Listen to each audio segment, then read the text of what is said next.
26 নির্বাচনের আগে রাজ্য পুলিশ সহ কলকাতা পুলিশে ব্যাপক রদবদল। ভারপ্রাপ্ত ডিজি রাজীব কুমারের মেয়াদের শেষ দিনের আগের দিন নিয়ে আসা হলো নতুন মুখ, তবে তিনিও স্থায়ী নন ভারপ্রাপ্ত।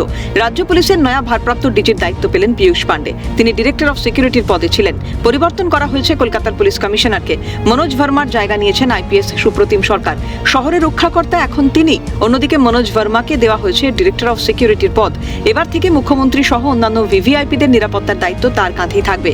সূত্রের খবর, এদিন নবান্নে একটি রুদ্ধদ্বার বৈঠক হয়, সেখানেই এই পরিবর্তনে শিলমোহর পড়েছে বলে খবর পাওয়া যাচ্ছে। এক নজরে দেখে নেওয়া যাক পীযূষ পান্ডে এর আগে কোন কোন দায়িত্ব সামলেছেন। এর আগে কারা দপ্তর, এসসিআরবির মতো গুরুত্বপূর্ণ দায়িত্বে ছিলেন মিস্টার পান্ডে। এমনকি তিনিই ছিলেন চন্দননগর কমিশনারেটের প্রথম সিপি। পরবর্তীতে কেন্দ্রের ডেপুটেশনে এসপিজিতে কাজ করেছেন পীযূষ পান্ডে। স্বাভাবিকভাবেই দক্ষ এই আইপিএস এর উপরে আস্থা রাখলেন রাজ্যের মুখ্যমন্ত্রী তথা স্বরাষ্ট্রমন্ত্রী তথা পুলিশ মন্ত্রী মমতা বন্দ্যোপাধ্যায়। তার বলার অপেক্ষা রাখে না।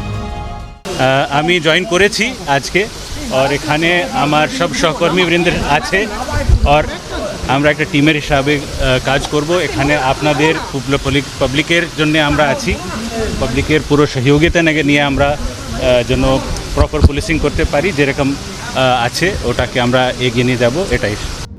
অন্যদিকে এডিজি এসটিএফ হলেন জাভেদ শামীম। তিনি ছিলেন এডিজি আইন শৃঙ্খলা পদে। তার জায়গায় আনা হয়েছে কলকাতা পুলিশের প্রাক্তন কমিশনার বিনীত গোয়েলকে। বর্তমানে বিনীত এডিজি এসটিএফ এর দায়িত্বে ছিলেন। আরজিকর কাণ্ডের পর বিনীতকে ওই পদে নিয়ে আসা হয়। অন্যদিকে পরিবর্তন করা হয়েছে একাধিক পুলিশ আধিকারিককে। অনুজ শর্মাকে করা হয়েছে ডিজি ফায়ার, সিদ্ধিনাথ গুপ্তাকে করা হয়েছে ডিজি কারা, ডিজি হোমগার্ড করা হয়েছে নটরাজন রমেশ বাবুকে। হাওড়ার পুলিশ কমিশনার প্রবীণ ত্রিপাঠীকে ব্যারাকপুরের কমিশনার করা হয়েছে। তার জায়গায় নিয়ে যাওয়া হয়েছে আকাশ মেঘেরিয়াকে। অন্যদিকে ব্যারাকপুরের সিপি মুরলীধরকে নিয়ে আসা হয়েছে বিধাননগরের সিপি মুকেশকে মুর্শিদাবাদ জঙ্গিপুর রেঞ্জের আইজি করা হয়েছে।